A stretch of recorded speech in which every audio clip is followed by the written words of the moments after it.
এবং কমরেডদের তো এইখানে অবস্থা খারাপ হচ্ছে, মানুষের যে প্রশ্নের উত্তর দিতে পারছে না। আগে ছিলেন কমরেড, তারপর হলেন কংগ্রেড, তারপর হলেন আইরেড, এখন হচ্ছে সিজিএম, কমিউনিস্ট জনতা পার্টি। তো ফলে মানুষের কাছে প্রশ্ন দিতে রাতারাতি তোমার ভোট সংখ্যা হঠাৎ করে কমে গেল, রাতারাতি তোমার ভোট সংখ্যা বিজেপিতে সুইং হয়ে গেল, দিনের বেলা লাল ঝান্ডা রাতের বেলা গেরুয়া ঝান্ডা হয়ে গেল, কখনো আইএসএফকে নিচ্ছেন, কখনো কংগ্রেসকে নিচ্ছেন। আসলে বাংলার মানুষকে সঙ্গে নিচ্ছেন না, আসলে বাংলার মানুষের দৈনন্দিন জীবনের সমস্যার কথা অ্যাড্রেস করছেন না। বাংলার মানুষের সমস্যার কথা অ্যাড্রেস করলে, বাংলার মানুষের রুটি রুজির কথা অ্যাড্রেস করলে বাংলার মানুষ পক্ষে থাকবে। এই কী করবে না করবে সেটা তো একটা রাজনৈতিক দলের বিষয়। এটা বললেন জোট করবো, আবার বলছে জোট করবে। তো ওই জন্য প্রথমেই তো বললাম, একবার গেল কংগ্রেসে, তারপর গেল আইএসএফে, তারপর ভোট ট্রান্সফার করে দিল বিজেপিতে, আবার বলছে আইএসএফের সঙ্গে থাকবো, আবার বলছে থাকবো না। ভোট যতই এগিয়ে আসছে, প্রচারও তত জোর কদমে চলছে।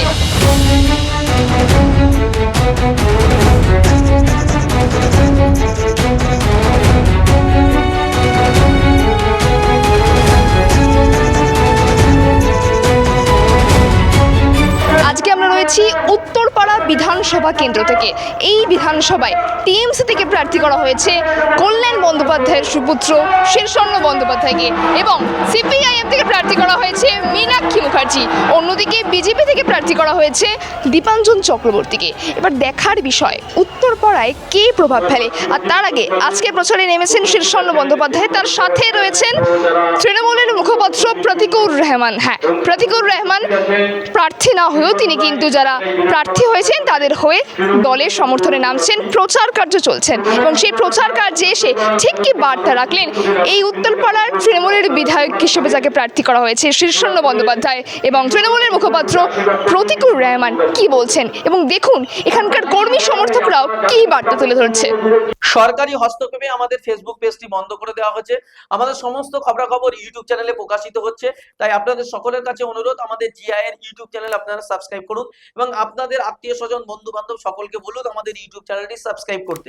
এবং পাশাপাশি বলবো, যারা আমাদেরকে ভালোবাসেন, আমাদের খবরগুলো আরো বেশি মানুষের কাছে পৌঁছে দেওয়ার জন্য আমাদেরকে আর্থিকভাবে আপনারা সহযোগিতা করুন। স্ক্রিনে যে কিউআর কোড দেওয়া আছে সেখানে স্ক্যান করে আপনারা আপনাদের যতটুকু সাধ্য যে যা পারবেন আর্থিকভাবে সহযোগিতা করে আমাদের পাশে দাঁড়ান। দাদা, শুভেন্দু অধিকারী বলছেন যে টিএমসি মুসলিম কোনো ভোট পাবেন না, মুসলিম ভোট সব নাকি বিজেপি আর আইএসএফে যাবে, কি বলবেন? নিশ্চয়ই শুভেন্দুবাবু নিশ্চয়ই ওনার কোনো পিয়ারের ভাইয়ের সঙ্গে সেটিং করেছেন, নইলে এই কনফিডেন্স পায় না। সেই পিয়ারের ভাই কে? অন্য কোথা থেকে উড়ে আসছে? অন্য রাজ্যের কেউ, না এই রাজ্যের আশেপাশে একটু কলকাতা থেকে একটু দূরে? কি বলবেন শুভেন্দুবাবু? বাংলার মানুষ জানে আসলে শুভেন্দুবাবুদের কাজ হচ্ছে, শুভেন্দুদের কাজ হচ্ছে নির্বাচনের আগে হিন্দু মুসলমান করা, নির্বাচনের আগে জাতপাতির ইস্যুতে মানুষকে ভাগ করে দেয়। আর উল্টো দিকে জানি আমরা তৃণমূল কংগ্রেস, ওরা ভাঙার কথা বলে, আমরা জোড়ার কথা বলি। বাংলার মানুষ বিচার করবে। তৃণমূল কংগ্রেস কটা আসন পেতে পারে? 200 বেশি না 200 কম? গতবারে যা ছিল তার চেয়ে একটা হলেও বেশি পাবে। গতবারে যা ছিল তার চেয়ে একটা হলেও বেশি পাবে। এসআইআর করুক, নাম কেটে বাদ দেওয়ার চেষ্টা করুক, আর ওই ভুয়ো ফর্ম এনে বিহার থেকে উত্তরপ্রদেশ থেকে ভোটার ঢোকানোর চেষ্টা করুন, কারণ বাংলাতে বিজেপি পারবে না। প্রশ্ন করবো, টিএমসি এবং বিজেপিকে হারাতে আইএসএফ বামেদের একটা জোট হওয়ার কথা ছিল, কিন্তু আইএসএফ যেহেতু আরাবুল ইসলামকে প্রার্থী করে সেজন্য বাম বলছেন তারা আইএসএফের আরাবুল ইসলাম নাকি খুনি, তার জন্য নাকি তারা জোট করবে না, জোট ভেঙে দেবেন, কি বলবেন? কমরেডদের তো এইখানে অবস্থা খারাপ হচ্ছে, মানুষের যে প্রশ্নের উত্তর দিতে পারছে না। আগে ছিলেন কমরেড, তারপর হলেন কংগ্রেড, তারপর হলেন আইরেড, এখন হচ্ছে সিজিএম, কমিউনিস্ট জনতা পার্টি। তো ফলে মানুষের কাছে প্রশ্ন দিতে রাতারাতি তোমার ভোট সংখ্যা হঠাৎ করে কমে গেল, রাতারাতি তোমার ভোট সংখ্যা বিজেপিতে সুইং হয়ে গেল, দিনের বেলা লাল ঝান্ডা রাতের বেলা গেরুয়া ঝান্ডা হয়ে গেল, কখনো আইএসএফকে নিচ্ছেন, কখনো কংগ্রেসকে নিচ্ছেন। আসলে বাংলার মানুষকে সঙ্গে নিচ্ছেন না, আসলে বাংলার মানুষের দৈনন্দিন জীবনের সমস্যার কথা অ্যাড্রেস করছেন না। বাংলার মানুষের সমস্যার কথা অ্যাড্রেস করলে, বাংলার মানুষের রুটি রুজির কথা অ্যাড্রেস করলে বাংলার মানুষ পক্ষে থাকবে। এই যে রুটি কাপড়া মাকান নিয়ে বলে, তো তৃণমূল 10টা প্রতিশ্রুতি দিয়েছে। রাজ্যের মুখ্যমন্ত্রী আর অভিষেক ব্যানার্জি পাশাপাশি বসে কালীঘাট থেকে ইশতেহার প্রকাশ করেছে। সিপিএমের এখন ইশতেহার প্রকাশ হয়নি। ওখানে কি 10টা প্রতিশ্রুতির মধ্যে প্রথম বললে যে কি লক্ষ্মীর ভাণ্ডার, সব মহিলাদের জন্য লক্ষ্মীর ভাণ্ডার। সিপিএম, তৃণমূল, কংগ্রেস, হিন্দু, মুসলমান, দলিত, মতুয়া, আদিবাসী আলাদা করেনি, সব মায়েদের জন্য, সব মহিলাদের জন্য লক্ষ্মীর ভাণ্ডার। সবার কথা বলেছে। স্কুল, নতুন করে স্কুল আধুনিকীকরণের করার কথা বলেছে। দুয়ারে স্বাস্থ্য ব্যবস্থার কথা বলেছে। তো যেগুলো লেফটের ভাবা উচিত ছিল সেগুলো তো তৃণমূল কংগ্রেস করছে। তাহলে তোমাদের ইস্যু কী রইল? শুধুমাত্র ব্যক্তি কুৎসা, ব্যক্তি আক্রমণ ছাড়া। নীতি আদর্শটা কী?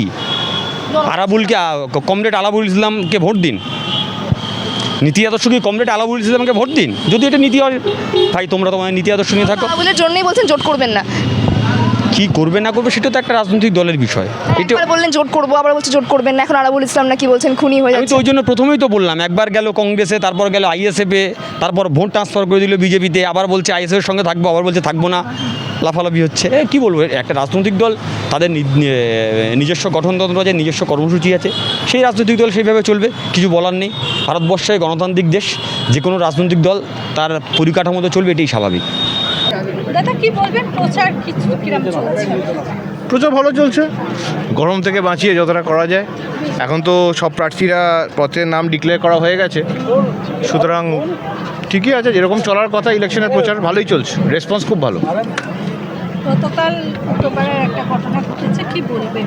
কানাইপুরে একটু নিচে কানাইপুরের ঘটনাটার সম্বন্ধে আমি এটা বলতে চাই যে যিনি আহত কর্মী আছেন, আমি আজকে ওনার সঙ্গে উত্তরপাড়া হাসপাতালে দেখা করতেও গেছিলাম। এটা পুরোটাই পূর্ব পরিকল্পিত ওদের। কালকে সিপিআইএম প্রার্থীর ওখানে মিছিল ছিল এবং উনি ওনাদেরকে উস্কান, ওনার পার্টির লোকেদেরকে উস্কান এবং একদম পরিকল্পিতভাবে আমাদের দুজন কর্মীকে ওনারা জখম করেন এবং তারপরে গিয়ে যেরকম ওনারা নাটক করে থাকেন সিপিআইএম পার্টি, ওনারা থানার সামনে গিয়ে নাটক করেন এবং তারপরে আইসিকে প্রেশারাইজ করেন অ্যারেস্ট করার জন্য, যার জন্য আইসি আমাদের একজনকে অ্যারেস্ট করে এবং একজন ভর্তি আছে হাসপাতালে, খুবই গুরুতরভাবে জখম, 5-6টা স্টিচ হয়েছে মাথায় এবং আমি তার সুস্থতা কামনা করে এসেছি, দেখা করে এসেছি। আপনি আজ তার সঙ্গে দেখা করতে গিয়েছিলেন, যে হাসপাতালে ভর্তি আছে, কিন্তু পাল্টা আপনাদের যে অভিযোগের ভিত্তিতে কাউকে গ্রেফতারও করা হয়নি বা জিজ্ঞাসাবাদও করা হয়নি। দেখুন, আমরা তো এটুকু আশা করতে পারি যে আইসি যে তদন্তটা করবেন সেটা নিরপেক্ষভাবে করবেন এবং শুধু গিয়ে যে ধর্ণা দিচ্ছে এবং যে প্রেশার ক্রিয়েট করছে তার অনুযায়ী চলবেন না। ওনারা যদি ব্যাপারটাকে খতিয়ে দেখেন, তদন্ত যদি ঠিক করে হয়, তাহলে ওনারা বুঝতে পারবেন যে আমাদের দুজন কর্মীকে কীভাবে পরিকল্পিতভাবে 10 জন মিলে অ্যাটাক করে, রড দিয়ে মারে এবং সেখানে একটা হতাহত, একটা মানে রক্তাক্ত একটা অবস্থার সৃষ্টি হয় ওখানে। বলছে মীনাক্ষী যেখানে সেখানে কি ঝামেলা, কি মনে হয়? দেখুন, উনি উস্কানিমূলক কথা বলেন, সেটা নিয়ে কোনো ডাউট নেই। তিনি আগেও কদিন আগে আমাদের স্পোক্স পারসনকে কুকুর, ছাগল, মানে খ্যাপা, পাগল, ওনার ভাষা খুবই খারাপ এবং সেই ভাষাতে উনি নিজের পার্টির লোকেদেরকে উস্কান এবং ওনারা ভাবছেন যে এই উস্কানিতে উত্তরপাড়াতে আবার উনি আগের গুন্ডারাজটা ফেরত আনতে পারবেন, কর্মীরা এটা ভাবছেন। কিন্তু তৃণমূলের কর্মীরা সজাগ আছেন, উত্তরপাড়া বিধানসভায় অন্তত সিপিএমের গুন্ডারাজ আর ফিরছে না। আজকে আপনার প্রচারে আসছে আপনাদের দলের যে স্পোক্স পারসন আসছেন, কি বলবেন? দেখুন, উনি আগেই বলেছেন যে উনি কিভাবে বীতশ্রদ্ধ হয়ে গেছেন এই আমাদের পশ্চিমবাংলার লেফট পলিটিক্স থেকে। উনি ওনার বিগত পার্টিতে কিভাবে মোহাম্মদ সেলিম ইয়াংস্টারদেরকে, নবীনদেরকে একঘর করে দিয়েছে, যে যারা ওনার পছন্দের নয় তাদেরকে কাজ করতে দেওয়া হয়নি। এবং উনি আগেও এটা বলেছেন যে উনি কিভাবে আমাদের সর্বভারতীয় সাধারণ সম্পাদক অভিষেক বন্দ্যোপাধ্যায়ের লড়াইয়ে অনুপ্রাণিত হয়েছেন। উনি আজকে আসছেন, আমি খুব খুশি যে এই লড়াইয়ে উনি আমার সঙ্গে সামিল হয়েছেন। উনিও আমাদের পার্টির একজন তরুণ তুর্কি, বাকি আমাদের তরুণ নেতারাও এখানে আছেন, আমাদের এখানে নবীন প্রবীণ, আজকে সবাই আমরা হাঁটবো, মানুষের কাছে পৌঁছানোর চেষ্টা করব, বোঝানোর চেষ্টা করব যে কেন বামপন্থী রাজনীতিকে পশ্চিমবাংলা থেকে প্রত্যাখ্যান করা দরকার। নির্বাচনের আগে এরকম একটা অশান্তি এবং লড়াই, তো এরকমভাবে কি জেতা সম্ভব? সিপিএম অশান্তি করতেই হ্যাবিচুয়েটেড, ওদের পায়ের তলা থেকে মাটি সরে গেছে। উত্তরপাড়া তথা হুগলিতে ওনাদের সংগঠন নেই, এই সংগঠন যে নেই এটা মানবে না বলে ওরা এই অশান্তিগুলো করছে, যাতে অশান্তির মধ্যে দিয়ে অরাজকতা সৃষ্টি করে ওরা মনে করছে যে ইলেকশনে ভালো ফল করতে পারবে, কিন্তু সেটা হবার নয়। দাদা, লাস্ট প্রশ্ন, আপনি বেশ কয়েকদিন হলো কোন্নগর পৌরসভা এলাকায় প্রচারে বেরিয়েছে, কি বুঝছেন? প্রচণ্ড ভালো রেসপন্স। আমি এটুকু বলবো যে আমি যে রেসপন্সটা পাচ্ছি, আপনারা অনেকে আমার সঙ্গে বিভিন্ন বিট কভার করে দেখেছেন যে প্রচুর জায়গায় রাস্তার কাজ হয়েছে, ড্রেনের কাজ হয়েছে, আলোর কাজ হয়েছে, জলের কাজ হয়েছে এবং যে ভালোবাসাটা আমরা পাচ্ছি সেটা আমাদের কর্মীদের 365 দিনের কাজের ফল এবং মমতা বন্দ্যোপাধ্যায়ের প্রতি বাংলার মানুষের অগাধ আস্থা। উত্তরপাড়া এই বিধানসভা থেকে আপনাদের টিএমসি প্রার্থী করা হয়েছে শীর্ষেন্দ্র বন্দ্যোপাধ্যায়কে এবং সিপিএম থেকে মীনাক্ষী মুখার্জিকে। আপনারা কি চাইছেন, কতটা লড়াই হতে পারে এই বিধানসভায়? লড়াই কিচ্ছু না, কিচ্ছু না লড়াই, 100% শিওর। না, কোন জায়গায় নেই লড়াই করার। যদি লড়াই করার জায়গা থাকতো তাহলে কিন্তু নেই, শীর্ষেন্দু 1 নম্বরে আছে। কি কি উন্নয়ন দরকার উত্তরপাড়ায়? যথেষ্ট হয়েছে, আরও কিছু হলে ভালো হয়। কি কি দরকার? যেমন ধরুন রাস্তাঘাট, তারপরে শিক্ষা একটু হলে আরও ভালো হয়, তাই নাকি? কি বলছো, শীর্ষেন্দু বন্দ্যোপাধ্যায় এলে আপনাদের এইগুলো আরও কি উন্নতি হবে নাকি অবনতির দিকে যাবে? অবনতি কথা কেন বলছেন? উন্নতি কথা বলুন। উন্নতি হবে, নিশ্চয়ই উন্নতি হবে। মীনাক্ষী বলছে তিনি জিতবেন এখানে, তিনি তার মতো কথা বলেছেন। এবং বিজেপি থেকে গতকালকে দেখলাম প্রার্থী করা হয়েছে উত্তরপাড়ায় দীপাঞ্জন। হ্যাঁ, উনি পিকচারেই নেই, আগে কী হ্যাঁ বলুন। শীর্ষেন্দু বন্দ্যোপাধ্যায় 1 নম্বরে আছে।